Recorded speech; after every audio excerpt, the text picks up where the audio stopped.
샬롬. 네, 참 좋은 날이에요. 흐리고 추웠는데 그래도 오늘은 추운 가운데서도 뉴 잉글랜드의 전형적인 날씨, 아주 춥지만 햇살은 짱한 그런 참 좋은 날 좋습니다. 즐기세요. 누가 그런 얘기를 했어요. 피할 수 없으면 어차피 즐기라, 그런 얘기를 했어요.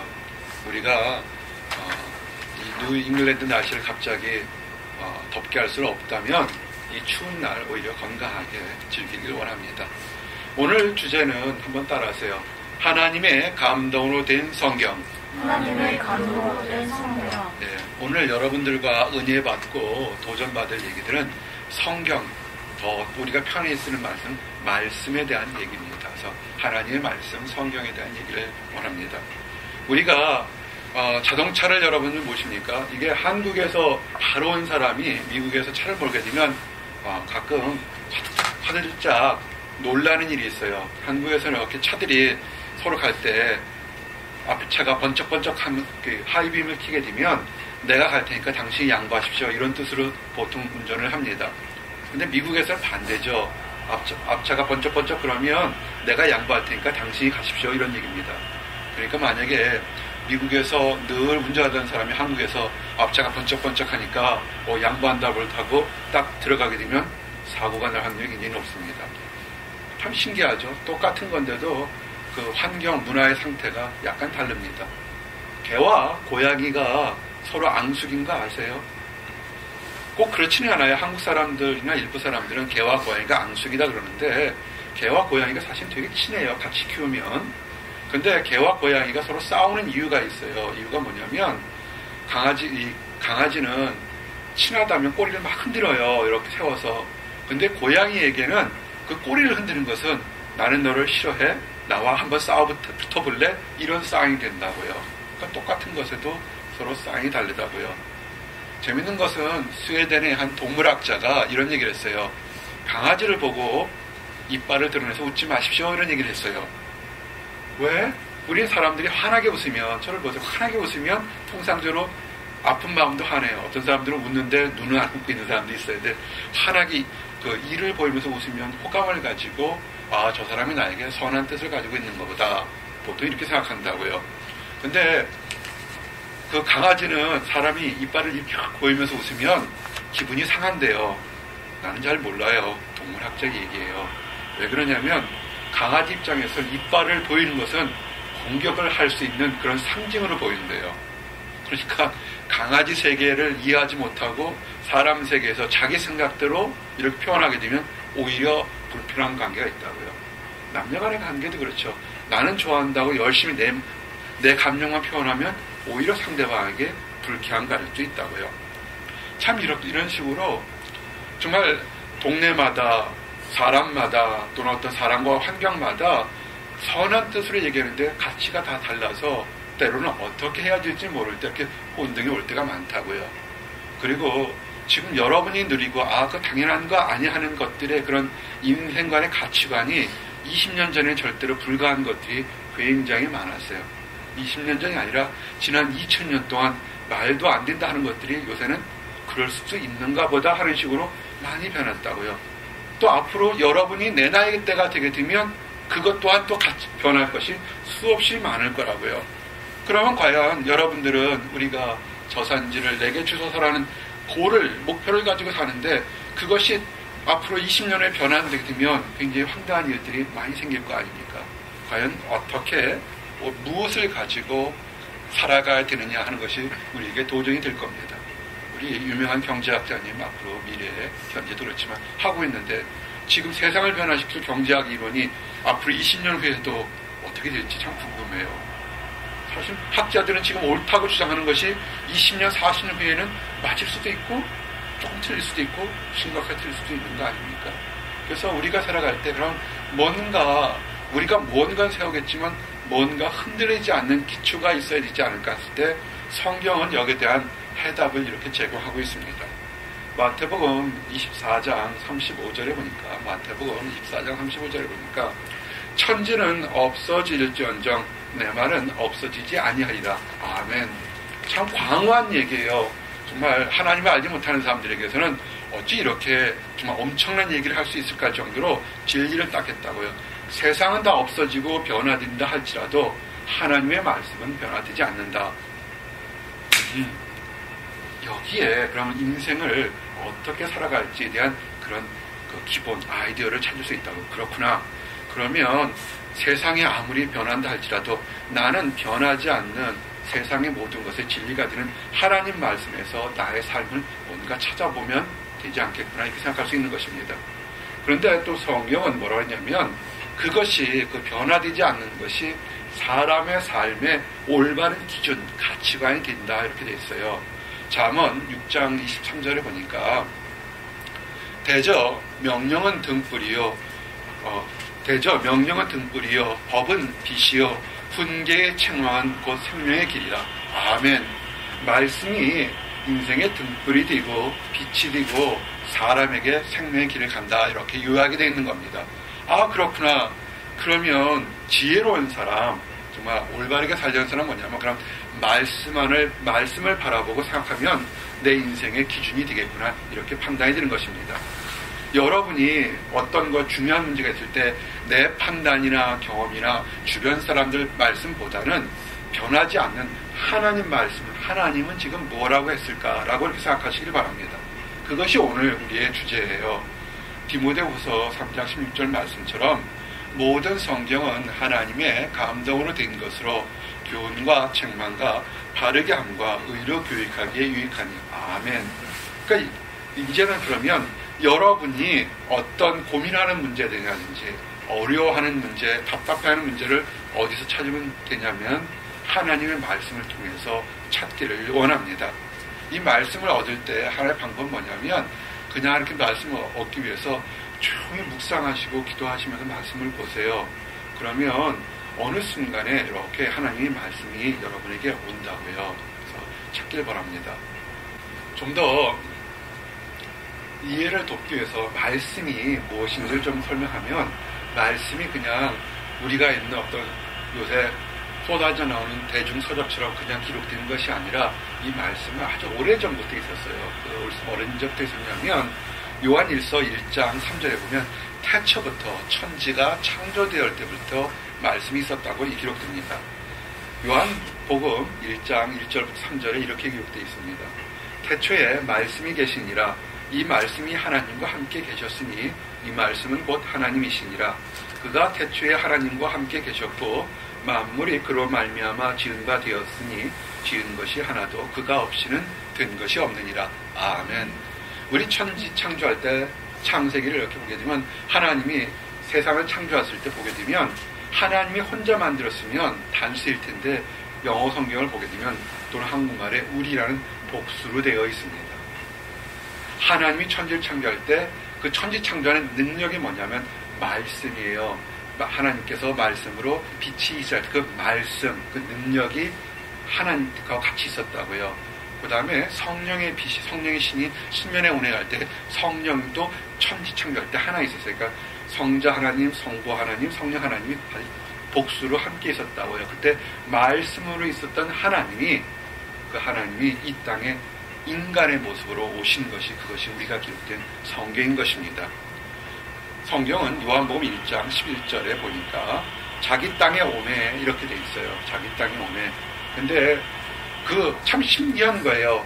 천지 창조할 때 하나님과 함께 했던 말씀이라는 것이 인간의 모습으로 변화돼서, 완전히 변화돼서 이 땅에 왔어요.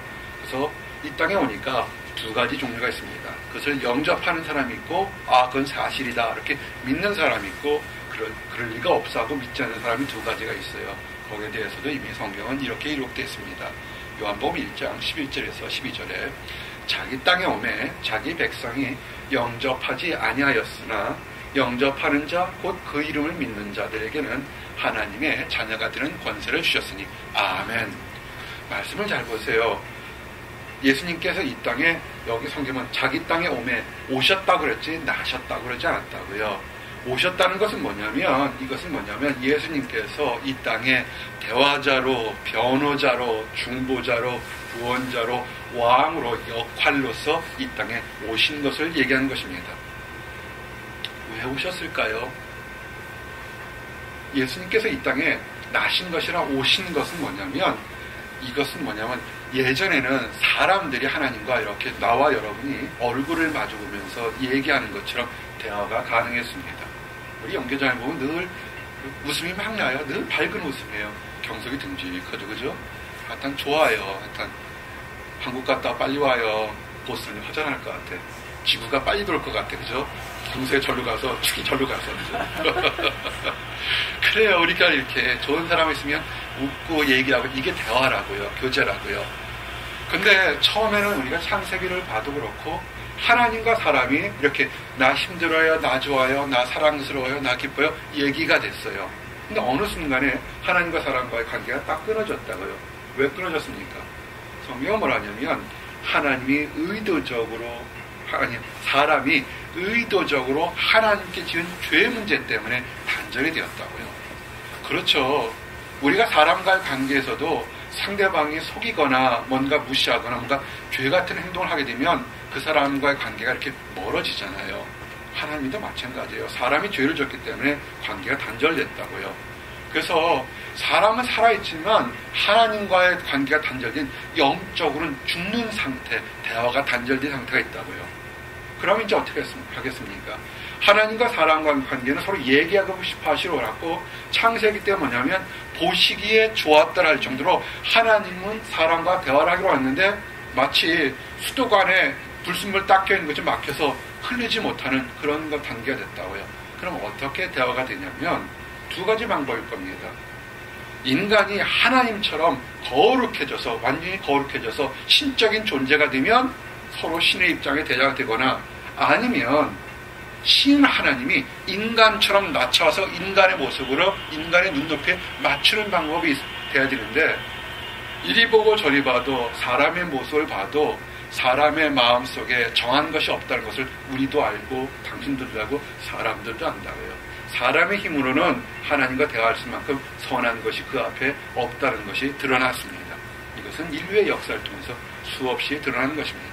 그래서 하나님은 어떻게 했냐면, 하나님이 너희들이 내게 올라올 만큼 거룩해지지 못하기 때문에 내가 거룩한 모습이지만 너희들에게 나가서 눈높이로 얘기할 수 있는 통로를 만들겠다.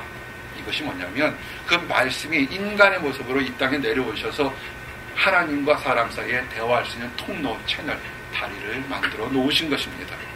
그것이 우리가 아는 예수님인 것입니다. 이 말씀은 태초부터 계셨어요.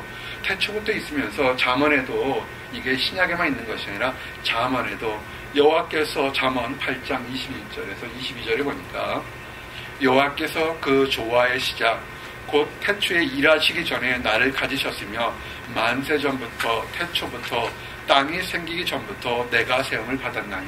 아멘. 창세 때 말씀을 만드신 것이 아니라 창세 전부터, 태초에 일하시기 전부터 계셨던 그 말씀이라는 하나님이 이 땅에 오신 겁니다. 이 땅에 오신 것이 하나님과 대화를 하는 통로를 만들기 위한 거예요. 그 말은 다시 말하면 따라서요. 자유와 해방. 자유와 해방. 여러분들에게, 우리 사람들에게 자유와 해방을 주시기 위해서, 프리덤을 주시기 위해서 온 겁니다. 예수님은 사람들의 죄악된 행위로 이끌기 위해서 막혔던 하나님과의 관계에 단절된 것을 다시 이어놓으셨어요. 그래서 이 사역을 하나님께서 하나님이 우편에 있는 그 보좌의 높은 자리에서 낮아서 가장 낮고 천한 자리로 오셨던 것, 그것이 말씀인 것입니다. 이제 말씀이 언제부터 있었는지, 어떤 분인지를 증거가 됐습니다. 그러면 왜 사람에게 말씀이 필요한지에 대한 얘기를 좀 하기를 원합니다. 저를 보세요. 행복하세요? 아멘. 다시 크게. 행복하십니까? 아멘. 행복하겠죠. 세마이 애뉴얼 미팅도 끝나고 이제 그 서드 이어 페이퍼도 거의 끝나가고 좋은 소식들도 주변에 들리고 집밥 먹으러 가니까 얼마나 좋겠어요. 그렇게 우리에게 승리만 있을 때도 좋은 거 있지만 때로는 힘든 것도 많잖아요. 우리가 꼭 좋은 일만을 위해서 좋은 일만 얻어서 행복하다 그러면 사실은 어떻게 보면 마치 소금물을 먹는 것처럼 더 좋은 거, 더 좋은 거, 더 좋은 거 해서 결국은 지칠 거라고요. 근데 가만히 있다면 무시로 불안할 때도 있고 답답할 때도 있고 억울하고 힘들 때도 있다고요. 왜 그러냐면 왜 우리가 이렇게 살다 보면 힘든가? 남들이 한번 생각해보세요. 여러분 힘들다고 그럴 때 한국에서 막 유학 준비하는 사람들은 여러분을 보면 얼마나 부러워했어요. 여러분이 몇 년 전에 한번 생각했어요. 3년 전, 5년 전, 10년 전 생각해보세요. 합격 통지서 봤을 때 얼마나 기뻤어요. 막 거기서 나 합격 통지서 받을 때 얼마나 기뻤어요. 근데 지금은 때로는 힘들어서 인상 쓰는 게 뭐냐면 우리가 하나 알 수 있는 것이 세상적인 것으로는 우리를 기쁘게 할 수 있는 것이 한계가 있다는 것을 또 확증한 겁니다. 마태복음 4장 4절에 이렇게 표현되어 있어요. 마태복음 4장 4절에 사람이 떡으로만 살 것이 아니요 하나님의 입으로 나오는 모든 말씀으로 살 것이라. 아멘. 우리가 배부르고 우리가 행복한 것이 뭐냐면 세상에 먹는 밥, 양식으로만 배부른 것이 아니라 하나님 말씀을 먹을 때 우리가 배고프든 배가 안 고프든 그 말씀을 먹어야만 산다는 것입니다. 사람이 심중에 힘들고 어렵더라도 하나님 말씀을 먹게 되면 소망을 가질 때 참 있어요. 우리 작년에 연말부터 우리 교회 성도들이 성경 읽기를 했잖아요. 그래서 올해 최소한 성경을 2번이나 3번 읽기 원합니다. 선물 준비했어요. 신약을 읽는 사람에게도 선물 주고 구약 읽는 사람에게 선물 주고 그거 버리지 마세요. 그러면 신약이 있고 구약이 읽으면 성경 한번 다 읽게 되잖아요. 그럼 선물을 더 줄게요. 그러니까는 신약 읽은 다음에 구약 읽게 되면 선물을 2배로 받는 거예요. 버리지 마세요. 그래서 여러분들이 최소한 우리 그레이스 교회 다니는 사람들은 1년에 2번, 3번 성경을 읽도록했습니다. 라는 그런 거를 갖기를 원합니다. 성경 말씀을 읽으세요. 아모스서 8장 11절에 보니까 뭐라 그러냐면 주 여호와의 말씀이니라. 보라 날이 이를지라. 내가 기근을 땅에 보내리니 양식이 없어 주림이 아니며 물이 없어 가람이 아니요 여호와의 말씀을 듣지 못한 기갈이라. 아멘. 우리가 많은 사람들이 교회를 다닌다고 그래요. 신앙생활 한다고 그러는데 여전히 미워하고 싸우고 다투는 이유가 뭔지 아십니까? 지금 그릇된 교회, 잘못된 교회에서 말씀을 먹이고 말씀을 가르치고 말씀을 인도하는 것이 아니라 세상적으로 춤추고 놀고 시사적인 얘기를 하다 보게 되면 마음속에 기갈이 있는 거라고요. 또한 교회에서 선하게 말씀을 가르쳐도 일주일에 한 번 먹고 살 수 있나요? 매일 먹어야 될 거 아닙니까? 매일 먹지 못하기 때문에 기갈이 오니까 두렵고 답답하고 뭔지 모르게 초조한 겁니다. 말씀을 보세요. 이 말씀을 먹을 때요. 처음에 먹을 때 되면 힘들고 이게 무슨 뜻이 있을까 하지만 말씀이요. 먹고 하다 보면 참 달아요. 그죠? 말씀이 다른 것을 알게 됩니다. 여러분 자주 일정한 시간에 계속 규칙적으로 하세요. 아침에 또는 점심에 저녁에. 이 작은 목자는 아침에 일어나면 눈 뜨면 이렇게 있다가 일어나서 바로 옆에 책상에 있어서 성경 말씀 하나 핵실하게 보는데 참 달아요. 그 말씀이 참 답니다. 예언을 하나 해드릴게요.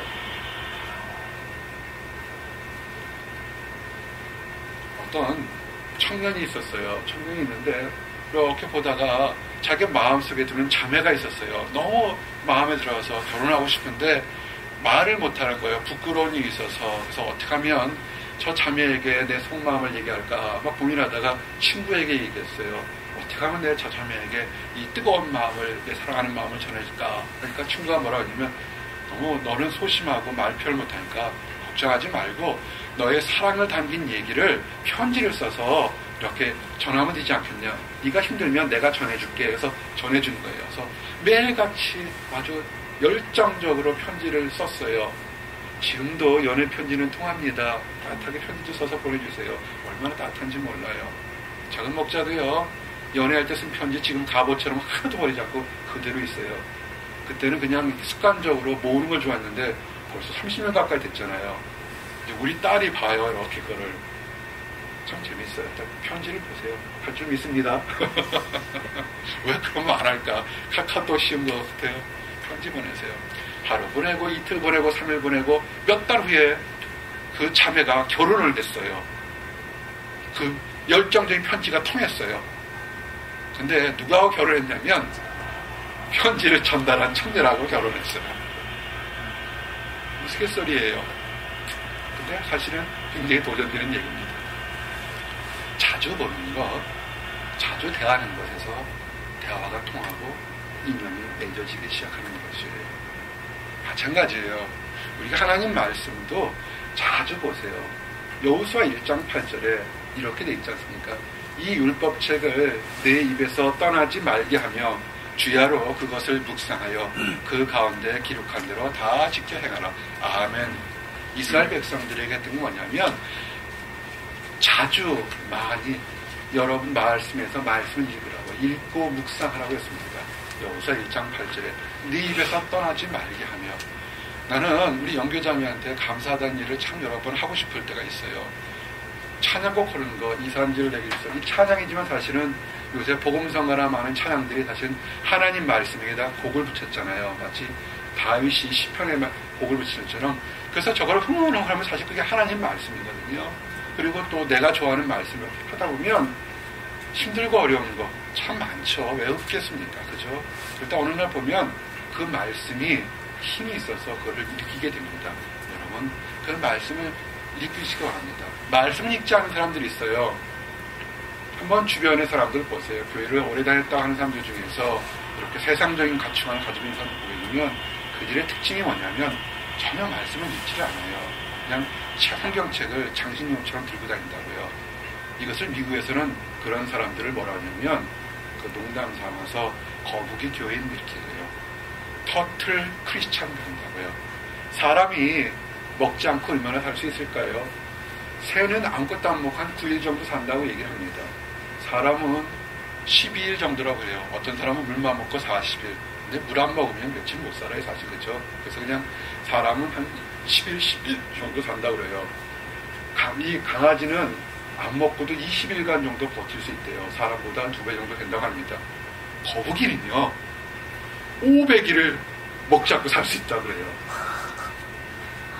그래서 성경 말씀을 전혀 읽지 않고 그냥 들고 다니는 그런 신자들 많잖아요. 그 농담삼아 그런 사람들을 터틀 크리스찬, 거북이 교인 그런다고요. 칭찬은 아니겠죠, 그죠? 한번 생각해 보세요. 우리가 힘들고 어려울 때 과연 성경 말씀을 얼마나 읽었나, 지금 내가 며칠 동안 성경 말씀을 조용히 묵상했나 한번 생각해 보시기 바랍니다. 시편 19편 10절, 8절에서 10절에 보면 이 말씀에 대한 것을 이렇게 기록되어 있습니다. 여호와의 교훈은 정직하며 마음을 기쁘게 하고 여호와의 계명은 순결하여 눈을 밝게 하시는도다. 여호와를 경외하는 도는 정결하여 영원까지 이르고 여호와의 법도 진실하여 다 의로우니 금 곧 많은 순금보다 더 사모할 것이며 꿀과 송이꿀보다 더 달도다. 아멘. 이거를 경험해 본 사람은 알아요. 참 말씀이 달아요. 달게 느껴진다고요. 거기 눈이 밝아져요.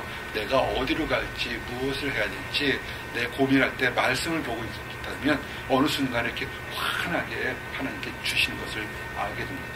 그래서 매일 먹으세요. 조금씩이라 좋으니까 매일처럼 말씀을 먹으세요. 또 성장하면 많이 먹는 것처럼 많이 먹듯이 하고요. 우리 성경 읽기표 나눠주지 않았습니까? 하나하나 치면서 칠하면서 참 좋습니다. 처음에는 의무감을 칠하면서 모르고 나중에 늘게 되면 또 더하게 또 이렇게 여러 가지 이렇게 상승 효과가 참 많아요. 꾸준히 읽으시기 바랍니다. 이 말씀을 읽게 되게 되면 놀라운 효과들이 참 많은데 그 중에 성도들이 원하는 것이 있잖아요. 보통 얘기하자면 기도 제목, 올해의 소망 그러면 믿음이 좀 늘기를 원합니다. 이런 얘기를 해요. 그죠? 믿음이 늘기를 원합니다. 하는데 이 말씀이 믿음을 이렇게 성장시키는데 큰 역할을 합니다. 무디 선생님, 이 보스턴에서 태어난 무디 선생님, 전 세계를 부흥화시키는 엄청난 선지자 같은 무디 선생님이 있었어요.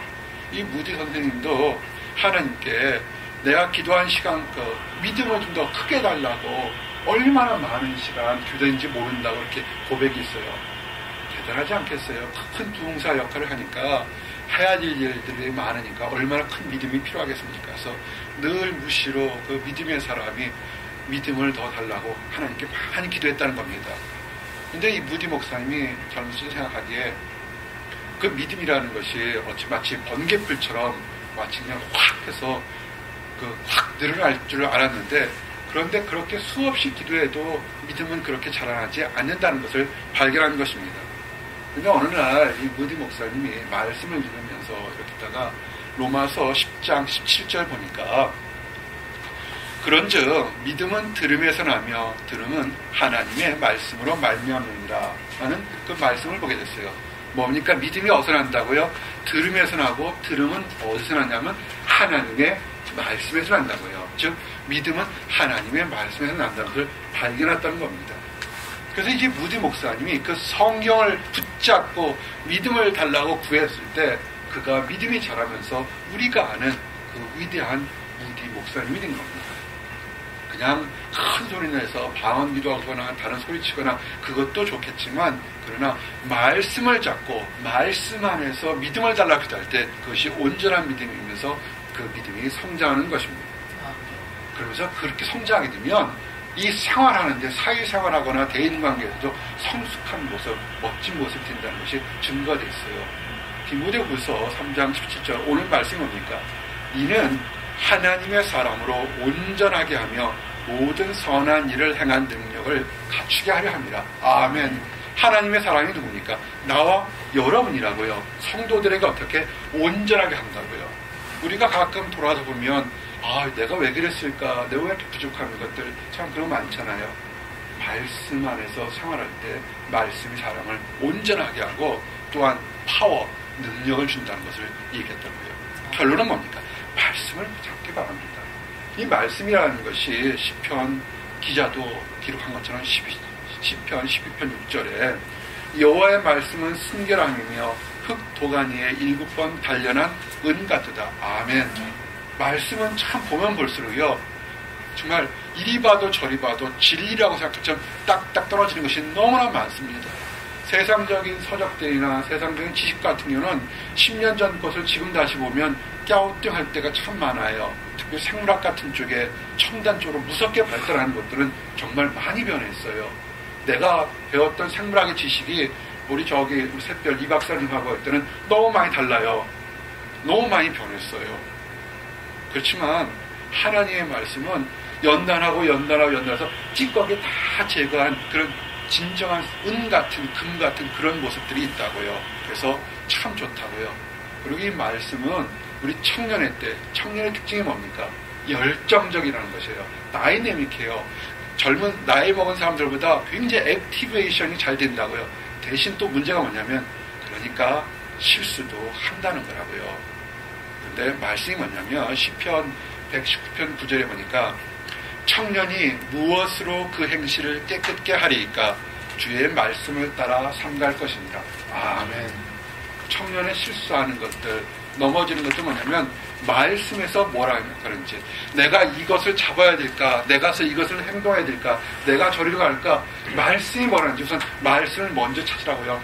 못 찾으면 열정적이기 때문에 막 망하는 것 같고 지구가 깨지는 것 같을지 모르겠지만 잠시 내려놓고 하나님의 말씀이 뭐라고 했는지를 보게 되면 그것이 옳을 수도 있고 그것이 내가 뭔가 헛것이 씌어진 것인지 발견할 수 있다는 것입니다.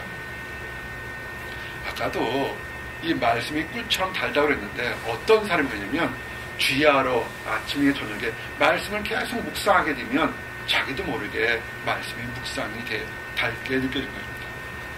시편 119편 103절 시편 119편이 시편 150편 중에서 가장 긴 절이에요.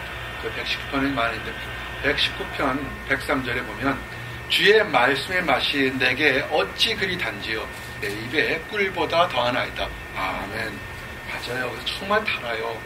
여러분이 이 맛을 보게 되면 정말 하나님을 섬기면서 말씀이 얼마나 단지를 알게 됩니다. 그리고 지금 혹시라도 힘들고 어려운 거 있나요? 말씀이 우리에게 이길 수 있는 힘을 준다고 되어 있어요. 그 간편 시편 119편 50절에 보니까 이 말씀은 나의 고난 중에 위로라 주의 말씀이 나를 살리셨기 때문이니이다. 아멘. 이 말씀이 고난 중에 있는 내게 위로가 된다고요. 이 작은 목자가 목회를 이렇게 하는 거예요. 힘든 것도 많고 좋은 것도 많아요. 힘들 때 어디서 위로받는 줄 아십니까?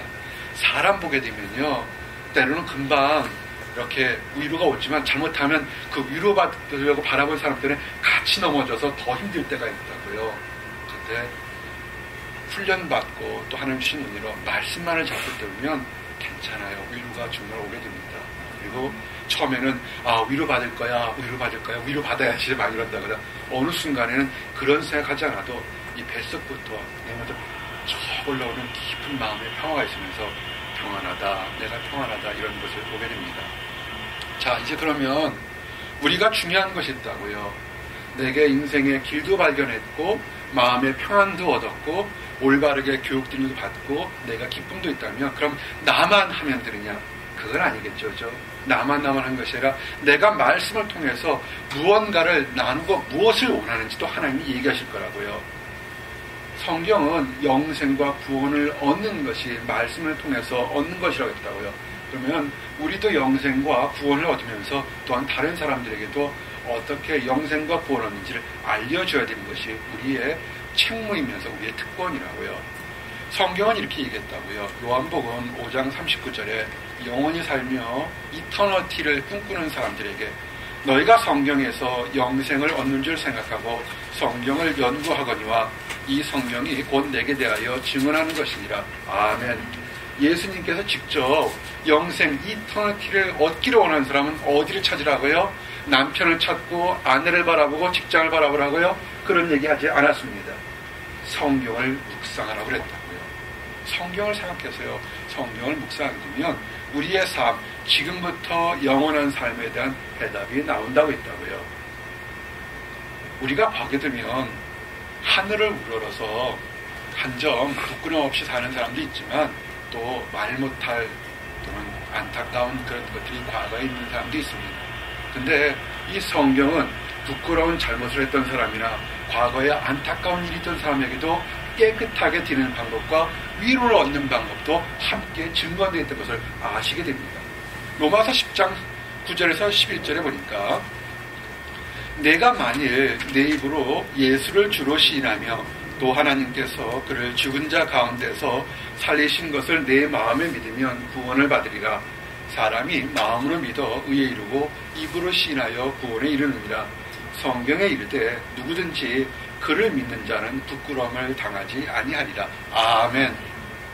우리가 과거에 부끄러운 것 때문에 감추거나 숨기는 사람도 있다고요. 여러분들은 잘 모르겠지만 이 작은 목자가 이 보스턴 외곽에서 목회할 때 되면 특정한 사람들이 있었어요. 그 사람들은 과거가 떳떳지 못하기 때문에 이름을 다 가명을 쓴다고요.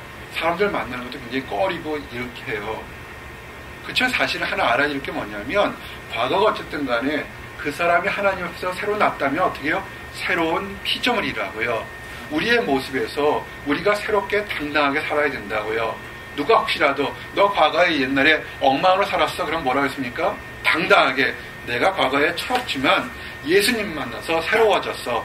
너도 한번 믿어봐. 이렇게 할 수 있게 당당해져야 된다고요. 숨는 것은 그는 마귀만 좋아할 것이라고요. 또한 상처받았던 사람이 있습니까? 나는 선하지만 악한 사람에게 상처받아서 이렇게 상처받은 사람은요 착한 거예요. 착하기 때문에 상처를 받았어요. 너무 약해서 두려워한다고요. 그러지 마시기 바랍니다. 누가 그 사람을 정작했어요? 하나님이 감싸주고 보살펴주고 위로하기 때문에 당당하게 일어서시기 바랍니다. 부끄러움을 당하지 않는다 그랬다고요. 그래서 하나님 앞에 새로운 모습으로 가기 원합니다. 이것을 아는 것이 진리고 이것이 아는 것이 위로가 된다고요. 근데 우리가 사실은 교회를 오래 다녔다 하지만 때로는 하나님 말씀을 모르게 되면 위기가 닥쳐올 때 이런 것들이 다 귀도 막고 눈도 막고 하나도 안 들려요. 3년 반 동안 예수님께서 제자들을 가르쳤다고요. 수많은 사람들이 예수님을 따랐다가 다 말씀을 듣고 야 달구나 소망이 있구나 새롭게 살구나 그랬는데 예수님께서 십자가에 딱 달려서 죽으시니까 수없이 많은 사람들이 다 낙심했다고요. 이것이 여러분들에게 적용되면 여러분들이 과거나 현재 좋았을 때는 할렐루야 하나님이 내 기도를 들어주셨구나 하고 좋아하다가 들어주지 않거나 집안에 문제가 생기거나 또는 내가 다른 사람들은 다 평범하게 가지고 있는 것을 나만 없게 되면 그거 쳐다보면 실망하고 낙심하는 거 똑같다고요. 말씀을 수없이 들었는데도 여전히 옛 모습을 그대로 가지고 있다고요. 이것은 우리만의 문제가 아니라 예수님 당시 있던 제자들도 똑같이 그랬다는 겁니다. 성경에 보면 엠마오로 간 두 제자가 굉장히 낙심해서 갔어요. 엠마오는 예루살렘에서 한 8km 정도, 9km, 정확한 거리는 일단 8, 9km 정도는 2-3시간 걸리는 거리에 떨어져 있는 곳이라고요. 두 제자가 낙심해서 막 갈 때 너무 힘드니까 어떤 사람이 딱 나타나면서 너희들이 왜 이렇게 세상에 낙심하며 가냐? 그랬더니 한 제자가 얘기한다고요. 당신은 최근에 예루살렘에서 일어난 일들을 모르십니까? 무슨 일인데요? 우리가 예수라는 사람이 메시아인 줄 알고서 소망을 가졌는데 그가 대제사장들과 서기관들에 잡혀서 십자가에 죽었다고, 우리의 소망이 사라졌다고. 그때 그 갑자기 나타난 청년의 사람이 그들과 같이 그 길을 2-3시간 가면서 하나하나 말씀을 풀어주는데 이 제자들이, 두 제자들이 깨닫지를 못하잖아요. 근데 말씀을 들으면서 뭔가 소망을 가지고 마음의 분위기는 좋으니까 더 길을 가려고, 이 사람들은 새로 나타난 사람들은 2명의 사람들이 깨닫지 못하니까 더 길을 가면서도 깨닫겠어도 가르쳐주려 하는데 저녁때가 되니까 우리 밥 먹으면서 얘기해 주려고 이렇게 식사 시간에 데려오잖아요. 그때 밥 먹을 때 앞에 사람이 식사를 해주는데 그 순간에 눈이 띄어져서 여태까지 몇 시간 동안 함께 했던 사람이 예수님인 것을 발견하는 것을 보게 된다고요. 그것이 누가복음 24장 27절에 보면 이에 모세와 모든 선지자의 글로 시작하여 모든 성경에 쓴 바 자기에 관한 것을 자세히 설명하시느니라. 아멘. 예수님이 두 제자에게 설명할 때 자기 말이 아닌 이미 하나님의 말씀으로 수천 년 동안 기록된 모든 사람들이 인정하고 기록된 그 모세의 말, 하나님의 말, 구약의 얘기를 통해서 하나하나 이 사람들에게 얘기를 해서 풀어주기 시작한다고요. 그 들었던 사람들이 어떻습니까? 이제 간증이 뭐냐면 누가복음 24장 32절에 그들이 서로 말하되 길에서 우리에게 말씀하시고 우리에게 성경을 풀어주실 때 우리 속에서 마음이 뜨겁지 아니하더냐. 아멘. 그렇습니다. 성경의 말씀을 듣고 해석해두면 이 냉랭한 말씀, 아주 찔러도 그 피 한 번 나지 않는 그런 냉랭한 가슴의 마음이 어떻게 따뜻해지고 때로는 눈물도 흘리고 때로는 웃게 되는 거라고요. 말씀이 들어가는 사람의 특징들이 뭔지 아십니까? 하나님 말씀은 마음이 따뜻하다는 거예요. 남이 잘했을 때 어떻게 한다고요? 박수치고 격려한다고요. 남이 슬플 때 어떻게 한다고요? 같이 울어준다고요. 하나님이 나를 위해서 십자가 진 거 보면 나도 모르게 눈물이 흐른다고요. 하나님이 나를 위해서 소망을 줬다면 나도 모르게 기쁨이 있는 거예요. 이런 사람들이 성령의 감동으로 말씀을 푼다는 거예요. 그 오는 사람들이라고요. 근데 그들의 공통점은 뭡니까? 말씀이 공통이라고요. 어떤 세상적인 얘기가 아니라 하나님 말씀이 공통인 것입니다. 그렇게 말씀을 통해서 풀어졌던 그것이 마지막 소명이 뭐냐면 제자들이 이제 말씀을 통해서 위로와 소망을 받았을 때 예수님께서 그 부활하고 나셔서 제자들에게 바닷가에 나타나시면서 소망을 주셨어요. 그것이 누가복음 24장 45절에 48절. 이것이 우리에게 대한 소망과 도전과 똑같습니다. 이에 그들이 마음을 열어 성경을 깨닫게 하시고 또 이르시되 이같이 그리스도가 고난을 받고 제3일에 죽은 자 가운데서 살아날 것과 또 그의 이름으로 죄의 사함을 받게 하는 회개가 예루살렘에 시작하여 모든 족속에 전파될 것이 기록되었으니 너희는 이 모든 일의 증인이라. 아멘. 우리가 왜 말씀을 보고 묵상하냐면 우리의 죄의 사함을 받게 하는 그 능력이 나뿐만 아니라 온 세상 다른 사람이 전파되는 증인의 역할을 우리에게 하라는 것이 그 말씀의 증거입니다. 그러면서 뭐라 했어요? 말씀은 또한 우리에게 큰 계명, 반드시 지켜야 될 계명을 우리에게 가르쳤다고요. 그것이 마태복음 22장 36절에서 29절 꼭 해야 되는 계명입니다. 마태복음 22장 36절 39절 예수께서 이르시되 내 마음을 다하고 목숨을 다하고 뜻을 다하여 주 너희 하나님을 사랑하라 하셨으니 이것이 크고 첫째 드린 계명이요 둘째도 그와 같으니 네 이웃을 내 자신과 같이 사랑하라 하셨으니 이 두 개의 계명이 온 율법과 선지자의 강령이니라. 아멘. 우리가 말씀을 통해서 우리에게 하는 것이 뭐냐면 하나님을 온 마음과 목숨을 다해 사랑하고 또한 그와 같이 우리 이웃을 사랑하는 것입니다. 그럴 때 우리에게 축복이 있다는 것입니다. 그럴 때 우리에게 소망이 있다는 것입니다. 그래서 이제 사랑하는 성도 여러분, 우리가 하나님의 말씀, 성경에 감동을 기록된 그 말씀, 성경이 우리에게 주는 축복이 많습니다. 새롭게 하고 거듭나게 하고 부끄럽지 않게 하고 구원의 길, 영생의 길을 가르쳐준다면 이제 그 말씀을 통해서 우리뿐만 아니라 우리 이웃들에게 동일하게 사랑을 나누어서 하나님에게 칭찬받고 사람들에게 존경받기를 원합니다. 기도하시겠습니다. 하나님 감사합니다. 우리에게 온전하고 변하지 않는 성경 말씀을 주심을 인하여 감사합니다.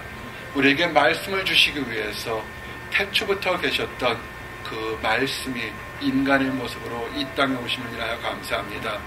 아버지, 이 말씀을 통해서 우리가 위로받고 이 말씀을 통해서 영생을 얻게 되며 이 말씀을 통해서 죄에서 해방되며 부끄러움을 당하지 않게 하심을 인하여 감사합니다. 아버지, 이제 이것이 우리들만의 축복이 아니요 우리들만의 특권이 아닌 우리 가족들, 우리 이웃들, 많은 사람들에게 다 전해질 수 있도록 허락해 주시옵소서. 특별히 먼저 증인되었고 먼저 기쁨을 나눴던 우리들이 그들에게 사랑을 나눠주며 안내할 수 있도록 인도하여 주시옵소서. 감사합니다. 예수 그리스도를 받들어 기도했습니다.